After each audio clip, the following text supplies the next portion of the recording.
Hey, good morning. Welcome to the Golf Shop TV and also a glorious Labor Day weekend. I'm Jeff Harrison, my host. I'm Amy Anderson. Hey, Amy, I guess we have to start off with last week. There were some exciting things, a lot of exciting things happened last week. Let's get started. Who are we going to talk about first? Well, you'd think we talk about the playoffs, but I think we have to talk about Lydia Ko. I think age before experience. Yes, exactly. Age before experience, okay. I mean, how cool is it? This is a 15-year-old girl who won the Women's U.S. Amateur, and then she goes to play in the Canadian Open and wins it. And not only wins it, but, I mean, she did it unbelievably. She's, what, 67 the last round? Yeah, going to the back nine, the 5 of the first 6 holes, she birdies. I mean, step on the gas and just leave it there. I love that. You know, I think that's the spirit of a young gun. Yeah. I heard something the other day that was mentioned on the Golf Channel. They said, you know, as you get older, especially on the female tour, they were talking about the LPGA specifically, they said as they get older, it looks like the LPGA tour players, as they get into a lead, they start protecting it. She was anything but protected. Yeah. Like you said, she had her foot on the gas. Yep. Suzanne Pedersen, Paula Kramer, they just said they couldn't believe her play. And the cool thing down the line, the players were, you know, they were kind of guiding her along, kind of encouraging her. I mean, that's golf for you, right? Absolutely. So that was so much fun to watch. Yeah, they want to see her be successful. And, you know, she's had a tremendously strong career, as we talk about. Chris, she's 15 years old. But, I mean, you look at her history of play, it's pretty incredible. Yeah, she's won quite a bit now. She is the youngest winner on the LPGA Tour to date from Australia. Yeah. So back to school. Back to school, yeah. She said she's not going to turn pro. She's going to go to Stanford, hopefully. So we'll see. Wow, wow, that's amazing. I think that would be such a hard decision. I mean, I feel like she's already at that fork in the road of education, career in golf. Wow, that's pretty tough. But hats off to Lydia Ko. Yep.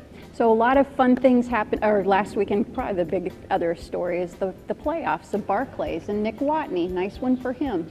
You know, he hasn't really done anything by his own admission the entire year. Yeah. And in fact, even 2 years, really kind of been off the grid. And he looked like he'd never again gotten off course. Yeah, so, you know, he really turned it around this weekend, and he has a chance to win the entire, you know, FedEx Cup. Here's a guy, you know, that's like playing skins, and all of a sudden you've done everything to tile these skins all year long, or all 18 holes, and some guy knocks it in the last hole and wins them all. Yeah. Now, how about that course setup last weekend, Saturday? Wow, that was brutal. Here's an interesting stat. I wrote it down. 47 of 75 players had more than 30 putts on Saturday, including Tiger, and they kind of picked on his putting, but, you know, everybody putted poorly. Yeah.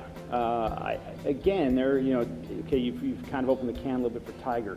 You know, you text me and said, what's with his round? I'm like, I don't know. I mean, he's just, the only thing I came up with is what, maybe he needs, you know, a little stronger personality, stronger drive as a caddy. Yeah. Somebody who will just, you know, get in his face a little bit, not in a negative way, but in a positive way. Come on, you're there. And I'm not sure, you know, his current caddy is making. I don't know. I'm not there all the time. It's just a wild guess. It is. You know, he still has the finest swing out there. I mean, you sit there watching him, going, man, it's a great swing. I think he's focused. I mean, I think he's got the mellow game. That doesn't leave you. If you look at some of his stats, though, let's see. He's 110th from 75 yards to 100 yards. That's pretty low. Then from 144th from 50 to 75 yards. Whoa, what was that again? 144th from 50 to 75 yards. Come on. But then you go, okay, next to Rory McIlroy, you know, his average score is 69.12, where Rory's 69.10 and #1 in the world. So imagine if he was starting to hit it close. Yeah. Oh my gosh. You know, so it sounds like then he's making birdies from long range, or it's just a tap in. Yeah. Okay, we teach kids golf, and you always have contests from 50 yards against this one 12-year-old. I mean, he can stick it inside of a tiny circle. You can stick it in. I mean, what is with Tiger? It just blows me away. You know, I look at it from a real easy standpoint. It's like, he's working to get the club on plane, Amy. So that's your direction. The other thing is about how do you control your distance? It's all about speed. Right. And so if he's not in touch with his speed, and I remember, gosh, maybe 4 or 5 months ago, he was talking about, you know, he's hitting the ball too far. He's hitting it further than he's expecting it. The bottom line is, when you're driving your car, whether it's a Toyota or Ferrari, and you look at your speedometer and they both say 20 miles an hour, that's 20 miles an hour. And so I think he needs to reach out and start saying, hey, when I'm swinging at 70%, 60%, 50%, what does that really mean? Is it feeling, and is it really accurate? So if he hits his sand wedge 130 yards and you get a percentage of that, is that really it? If not, he needs to dial that in. Yeah, well, hopefully he pulls it, you know, back this weekend and figures it out. I mean, I still would put my money on the guy. Well, you know, the PGAtour.com has a staff that they give their predictions every week. And the gal who is really leading in predictions has said, hey, this is the week for Tiger. So oh, good. I have to go with Tiger again. Yeah, I mean, good course for him. We're at the TPC now. It's all in. All in. Now, a little bit more on last week. We had some people that did quite well. Brandt Snedeker. Yeah. Dustin Johnson. It'll be Sergio Garcia. Now, Sergio's taking this week off. But a lot of players are vying for that position for the 2 captains picks. Or the 4 captains picks on the Ryder Cup. Who do you think are going to be in those picks? Well, I think it's interesting.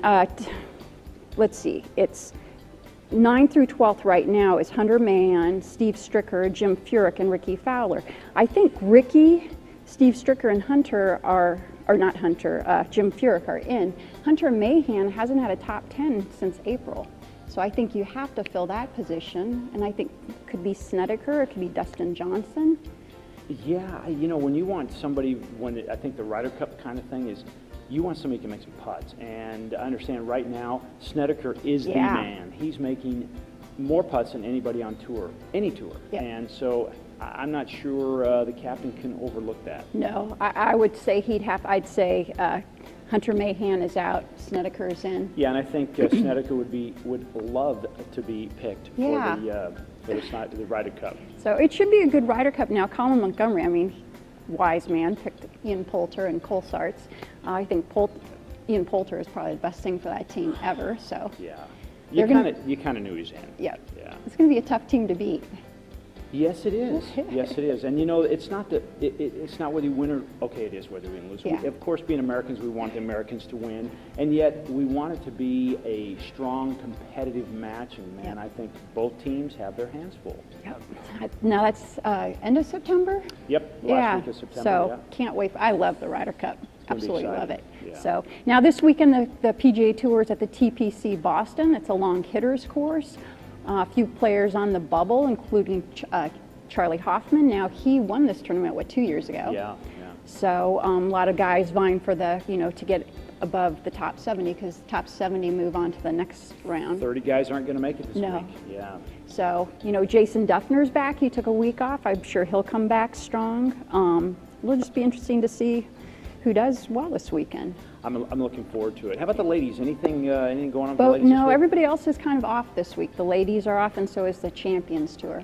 So it's just the playoffs this weekend. 100%, folks. And you know what kind of goofed me up this morning is because I was looking for those scores being Thursday morning, and it's an East Coast thing. We're West Coast. They should all be on the course. And I was like, it says 7:20. That's East Coast time. They should have been on the board. What's the deal with that, Amy? Well, because of the holiday weekend, it's Friday through Monday tournament. Now, I understand you're taking off a little bit. You're jumping on a plane going north today. Where are you headed? Yeah, heading to Colorado, back to my old stomping ground. So go play some courses in Keystone and Vail. I got to tell you, guys, I know you're going to play some golf with Amy. You better watch out. She's been working really hard on her game. I have. She is looking for bear. She said, I'm going to bring back some pelts, and it's old people I used to play golf with. So look out up there. And you're off to Vegas. Going to Vegas, yeah. We're going to see some friends in Vegas. Looking for a great weekend. We're going to go see a couple of concerts. Ziggy Marley. So we're going to have some fun. But in between there, we're going to watch a lot of golf. Yep. Can't wait. So. Hey, thanks for joining us. Make sure you catch us on thegolfshoptv.com, and we'll see you next week. And again, go Tiger. Happy Labor Day, everybody. I'm Jeff. I'm Amy. Have a great weekend.